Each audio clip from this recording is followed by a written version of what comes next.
သူတို့တချင်းစဆိုတော့1970-71မှာအဲ့တချင်းလေးတွေကပျောက်နေတယ်ပေါ့အဲ့တော့အဲ့ဒီပျောက်နေတဲ့တချင်းလေးတွေကိုပရိသတ်ကိုပြန်ပြီးတော့တင်ပြကျင်တာပေါ့နော်အဲ့တော့တင်ပြကျင်တဲ့အခါကျတော့အဲ့တင်ပြကျင်တာလည်းတကြောင်ပေါ့နောက်တစ်ခုကအခု digital ခေတ်လေ digital recording ခေတ်ဆိုတော့တီးတဲ့ကလေးတွေရဲ့လက်ရာတွေကလည်း very international ပေါ့နော်နောက်ပြီးတော့အတန်ဖန်းနေရောစက်ပိုင်းဆိုင်ရာတွေရောအရန်ကောင်းလာတဲ့ခါကျတော့ဦးရဲ့အချိန်လေးတွေကတချင်းဆိုနိုင်တဲ့အချိန်နောက်ထပ်9နှစ်6နှစ်လောက်ပဲရှိတော့တာပေါ့အသက်သိပ်ကြီးသွားတဲ့ခါကျတော့လေအတန်နေပါတွေကရွယ်ပြီးလွဲမှားနေမှာဆိုတော့အခုဆိုလို့ရတဲ့အချိန်လေးမှာဦးကဒါလေးကိုအခွင့်ကောင်းလေးယူပြီးတော့ပြန်ပြီးတော့ဆိုတာပါဆိုတဲ့ခါမှာလဲတတ်ရကလေးနဲ့ဦးက Australia မှာလည်းဒီ mixing နဲ့ recording တင်တန်းနေတက်လာတော့အဲ့ဒီဟာလေးတွေကိုနှစ်ပေါင်းများစွာအသုံးမချခဲ့ဘူးဦးကအသုံးချပြီးတော့တတ်ရနဲ့အရန်အစင်းမြင့်တဲ့ quality ပေါ့နော်အစင်းမြင့်တဲ့ quality ဆိုတာလည်းဦးရဲ့စိတ်ကြိုက်ပါဦးစိတ်တိုင်းကြအဲ့ဒါလေးကိုလေဦးကတင်ပြခြင်းတယ်ပေါ့အဲ့ဒါကြောင့်ဒီသချင်းလေးတွေကိုပြန်ပြီးတော့ထုတ်လုပ်တာပေါ့အဲ့ဒီဟာကတော့အဓိကပါပဲအဲ့ဒါအဓိကပါဟိုတုန်းကသချင်းလေးတွေမှာဦးကဒီခွေထဲမှာ3ပုတ်လောက်ပါတာပေါ့နော်1970-71တော့ခွင့်လွတ်တယ်ဆိုတဲ့သချင်းလေးတစ်ပုတ်ပါတယ်အဲ့ဒီအချိန်တုန်းကတော့အဖြစ်ကလေးတီးတာပေါ့အခုကျတော့တကယ်တီးတဲ့လူတွေလည်းကောင်းလာပြီ recording တွေကလည်းကောင်းလာပြီဆိုတော့အဲ့ဒီသချင်းလေးကိုထိထိမိမိလေးပြန်ဆိုထားတယ်နောက်တစ်ပုတ်ကအငိုမရှာနဲ့အဲ့ဒါလည်း1972လောက်တုန်းကဟာပေါ့သချင်းကပျောက်နေပြီအတန် file ကလည်းဘယ်မှရှာလို့မရဘူးရှေ့တုန်းက analog နဲ့တွင်းတဲ့ tapes တွေကလည်းမရှိတော့ဘူးအဲ့72တုန်းကတွင်းခဲ့တဲ့စာသားနဲ့ပုံစံတော့တမျိုးပေါ့ကျန်တာလေးတွေကဥဖြည့်ဆွဲပြီးတော့ဒီခေတ်နဲ့ရောညီတဲ့စာသားလေးတွေကိုဥကဖြည့်ဆွဲပြီးတော့အဲ့တချင်းလေးထည့်ထားတယ်totally rock ပါပဲ rock တချင်းလေးပဲနောက်တစ်ပုဒ်ကကြတော့gypsy moding စာသားလေးလည်းကြိုက်ပါတယ်အကုန်လုံးကောင်းတယ်ဒါပေမဲ့အဲ့ gypsy moding တွေမှာတီးတဲ့ guitar work ကလေးတွေပေါ့hollow work လေးတွေနောက်ပြီးတော့effect နဲ့တီးတဲ့ဟာလေးတွေအဲ့ဒီတီးဘိုက်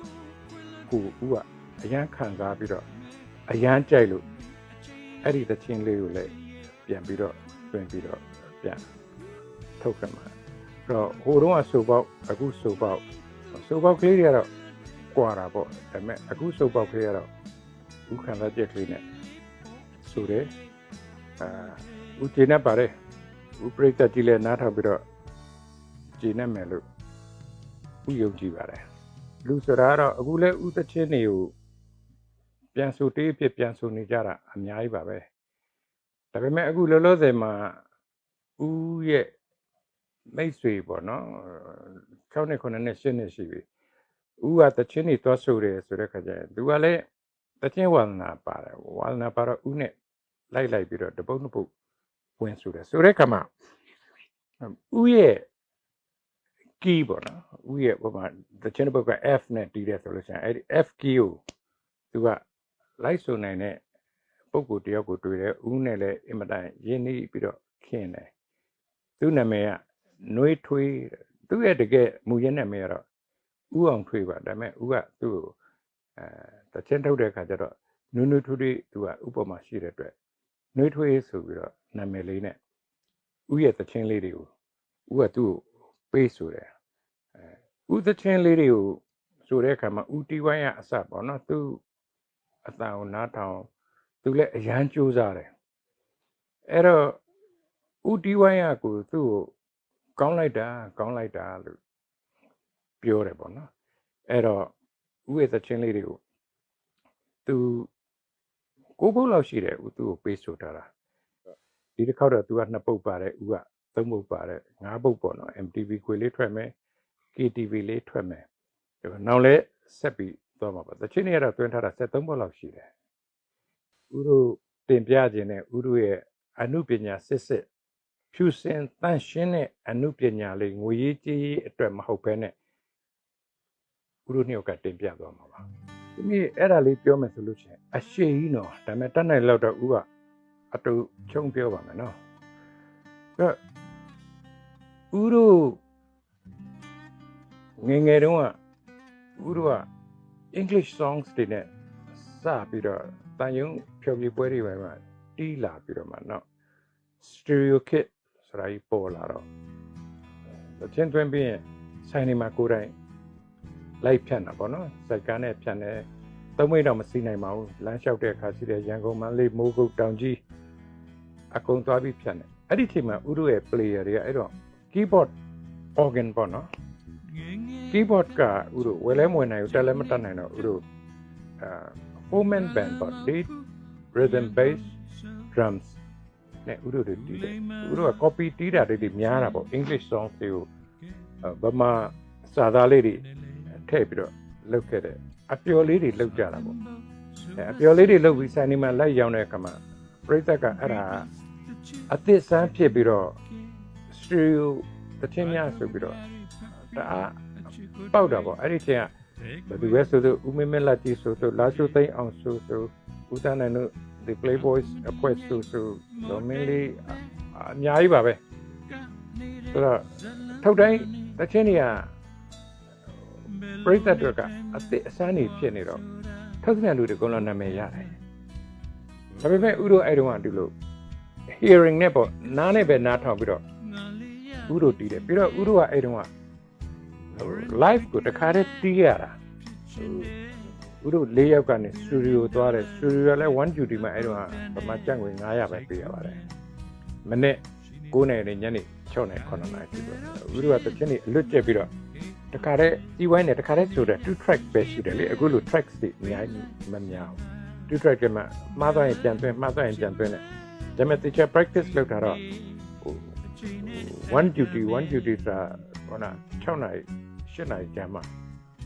ဥတို့15ပုတ်အပုတ်20ရတယ်ရပြီးတော့အဲ့ဒါလေးတွေဥတို့ဆိုင်နေမှာရောင်းပြီးတော့ဥတို့ stereo kit ဆိုပြီးတော့ဖြစ်လာတာပေါ့အဲ့တော့နိုင်ငံခြားချင်းတို့နောက်တော့သူတို့ ditto အတိအကျတော့လိုက်မတီးနိုင်ဘူးကိုယ့်ကကိုယ်လေးတွေကိုတီးနိုင်လောက်ဟာလေးတွေနဲ့လုပ်တယ်အဲ့တော့ instrument တွေပစ္စည်းတွေကလည်းဗမာပြည် guitar တွေနဲ့ drum set ကလည်းဟို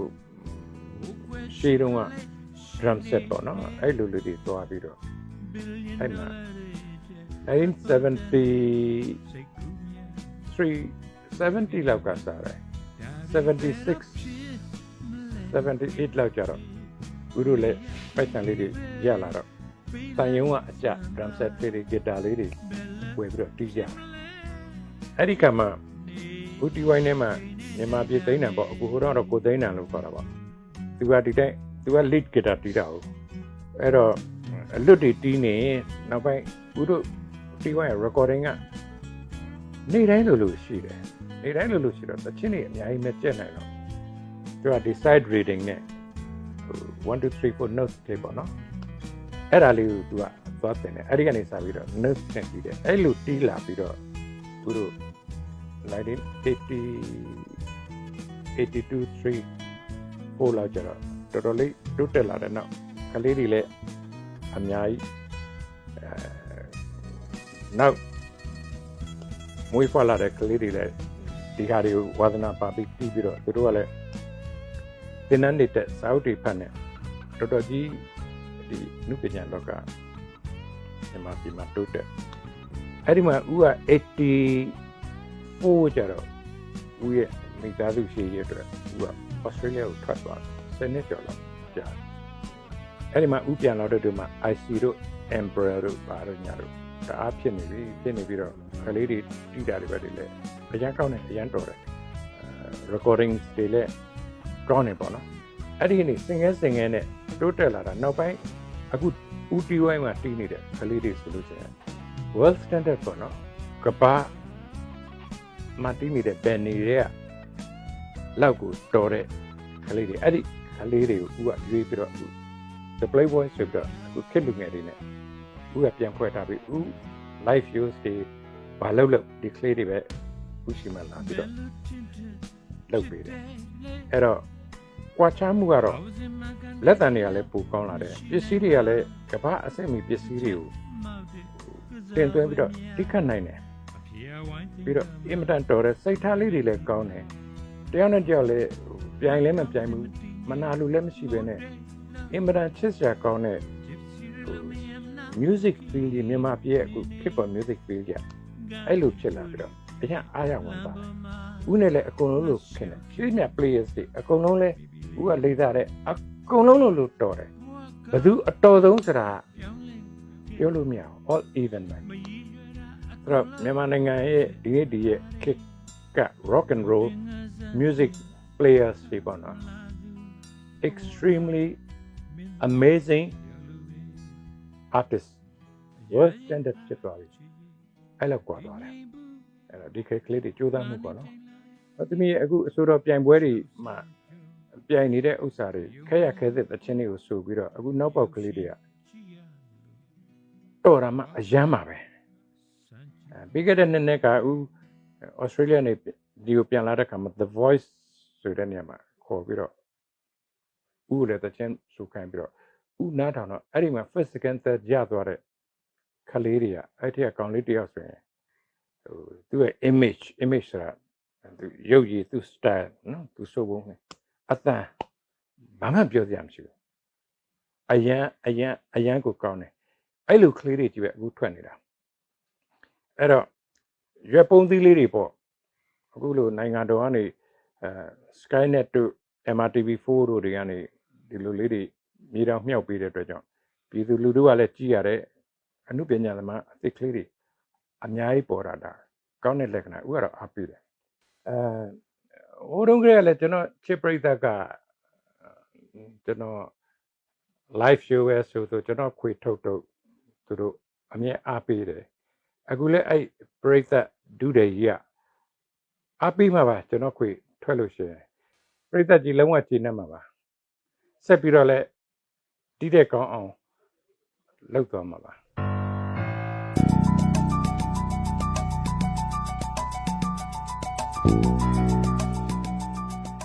ပလီဝိုင်းသားနိုင်ပေါ့ဦးသားနိုင်ပေါ့နော်သူ့ရဲ့တခြင်းတွေကကျွန်တော်တို့ငငယ်လေးကနေယနေ့တိုင်အလွန်နှစ်သက်တဲ့တခြင်းတွေပါသူတခြင်းတွေကကျွန်တော်တို့ခံစားချက်တွေကိုယူသွစေပါတယ်ဆိုတော့အများအားကျွန်တော်တို့နှစ်သက်ပြီးတော့စုံနေခဲ့ကြတဲ့တခြင်းတွေပါအဲ့ဒီမှာဦးသားနိုင်အကိုကြီးဦးသားနိုင်နဲ့စုံကြပြီးတော့ပွဲတစ်ခုမှာပေါ့နော်ကျွန်တော်တို့မြို့မှာပွဲလုပ်တော့ဦးသားနိုင်နဲ့အဖွဲ့လာပြီးတော့ Playboy အဖွဲ့လာဖြောပြပါတယ်အဲ့ဒီမှာစပြီးတော့ကျွန်တော်တို့တီကျွမ်းခင်မင်းရဲ့နဲ့ဒီနေ့ဦးသားနိုင်ရဲ့ Playboy Volume 1 အစီအစဉ်မှာကျွန်တော်တို့ပါထည့်သွင်းပြီးတော့တီဆိုစီပါတယ်အခွင့်အရေးပေးပါတယ်ပေါ့နော်ဆိုတော့ကျွန်တော်လည်းအင်တန်ဂုဏ်ယူဝမ်းမြောက်ပြီးတော့ဒီအစီအစဉ်မှာဝင်ပါပြချင်းဖြစ်ပါတယ်ကျွန်တော်ဒီအစီအစဉ်မှာအကိုကြီးက3ပုတ်ပေါ့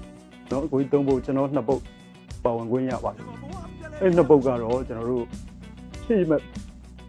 အရန်ကြိုက်တဲ့သချင်းပေါ့နော်ကျွန်တော်ဒီသချင်းကိုဆိုဖို့တောင်းဆိုတော့အကိုကြီးကတားပါတယ်ဒီသချင်းကတာဝန်သိပ်ကြီးပါတယ်အင်တန်လည်းခက်ခဲပါတယ်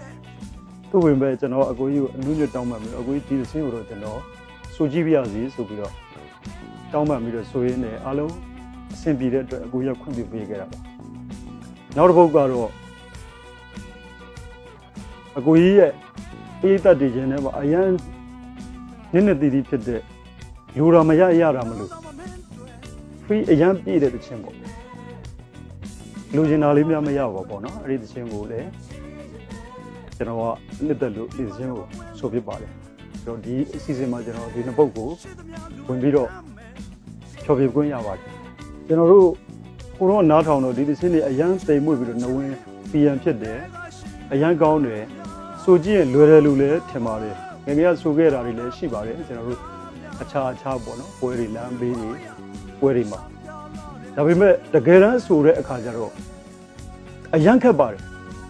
ဦးသန်းနိုင်ရဲ့မှုတွေဘယ်သူနဲ့မှမတူဘူးအရန်ခက်တယ်ခက်တဲ့အခါကျတော့ကျွန်တော်မှအချိန်ချင်းမှားပြီးတော့အမှားယွင်းတွေရှိပါတယ်အဲ့ဒါကိုဦးသန်းနိုင်ကျွန်တော်ကိုတစ်ခုချင်းထောက်ပြပြီးတော့နော်ခန်းစားချက်တွေစကလုံးတုံးတာတွေကိုအသေးစိတ်ကျွန်တော်ကိုစိတ်ရှည်စွာညွှန်ကြားပေးပါတယ်ဆိုတော့ကျွန်တော်လည်းအရန်ကိုပင်ပန်းပါတယ်သို့တော်လည်းဒီသချင်းတွေကိုကျွန်တော်အရန်နှစ်သက်တယ်ဒီအစီအစဉ်မှာပါဝင်ခွင့်ရမယ်ဆိုတော့ကိုယ့်ရဲ့ဝမ်းသာပီတိဖြစ်တဲ့စိတ်ကပဲကျွန်တော်ကိုဒီသချင်းတွေဆိုနိုင်အောင်တွန်းအားပေးပါတယ်ကျွန်တော်ကိုအသေးစိတ်အချိန်ကြီးများစွာပြန်ပြီးတော့အချိန်ကြီးကျွန်တော်ပြန်ညွှန်ပြတဲ့ဦးသန်းနိုင်အကိုကြီးဦးသန်းနိုင်ကိုလည်းအထူးပဲကျေးဇူးတင်ပါကျွန်တော်တို့အခုဒီရိုက်ကူးရေးအစီအစဉ်မတိုင်ခင်မှာကျွန်တော်တို့ audio ဘိုင်းမှာအားလုံး73ပုတ်ရှိပါတယ်ဦးသန်းနိုင်တစ်ချင်းနေပါပဲ73ပုတ်မှာဦးသန်းနိုင်က6ပုတ်ရှိတယ်ကျွန်တော်က9ပုတ်ရှိပါတယ်ဆိုတော့အခြားတစ်ချင်းတွေလည်းကျွန်တော်ဆိုထားတာရှိပါတယ်ဆိုတော့ဒါတွေလည်းမကြခင်ဒီဦးသန်းနိုင်ရဲ့ volume 1 2 3ဆက်ကထွက်မဲ့အစီအစဉ်တွေမှာဆက်ပါလာမှာပါဖြစ်ပါတယ်ဟုတ်ဒီတစ်ချင်းတွေကိုဦးသန်းနိုင်တစ်ချင်းတွေပေါ့နော်ကျွန်တော်ပါဝင်သူဆိုခွင့်ရတယ်ဦးသန်းနိုင်လည်းဒီမှာတိုက်တယ်အနေနဲ့ဒီဆိုထားတယ်ဖြစ်တဲ့အတွက်ဒီဦးသန်းနိုင်တစ်ချင်းတွေကဘယ်တော့မှမယိုးတဲ့ဘယ်တော့မှအမြဲတမ်းစမ်းပြတဲ့တစ်ချင်းတွေပါဆိုတဲ့အတွက်ဒီတစ်ချင်းတွေကိုလည်းပရိသတ်တွေကညှော်လင်းတောင်းတနေမယ်လို့ထင်ပါတယ်နောက်တစ်ခါဦးသန်းနိုင်ရဲ့ရှေ့တစ်ချင်းအားလုံးကအကုန်လုံးကဝက်ကွယ်အားလုံးပရိသတ်လက်ခံတဲ့အချင်းတွေဖြစ်တဲ့အတွက်ဒီအစီအစဉ်မှာလည်းပရိသတ်တွေကျင့်တတ်မယ်လို့ထင်ပါတယ်အောင်မြင်မှုရာခိုင်နှုန်းတော်တော်များများအောင်မြင်မယ်လို့လည်းခံယူထားပါတယ်